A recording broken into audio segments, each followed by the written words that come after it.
तो मिस्टर मोदी आप नहीं देखेंगे इंडिया में फिर। આ મોહતરમાએ તો વાયરલ થવા માટે લગભગ બધી જ હદો વટાવી દીધી એવું લાગે છે. मैं ऋषिकेश आ रही हूँ, अगर वहाँ ठेका मुझे दिख गया तो मिस्टर मोदी आप नहीं देखेंगे इंडिया में फिर, समझ गए? अगर मुझे वहाँ पे ठेका दिख गया तो इंडिया में आप नहीं दिखेंगे। चुपचाप मेरे आने से पहले वहाँ का ठेका बंद करवा देना। और तुमको ऑथराइज किसने किया वहाँ पे ठेका खुलवाने के लिए? સાંભળ્યું ને શું બોલી રહી છે? એનો કઈ મતલબ ખરો, કઈ અર્થ ખરો?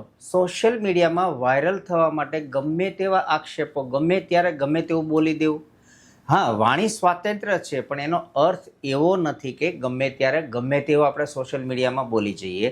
થોડું ધ્યાન રાખી, થોડું ઘણું સમજી વિચારીને બોલવું પણ જરૂરી છે, નહીંતર ક્યારે કાયદાની ઝપેટમાં આવી જઈશું ની ખબર પણ નહીં પડે.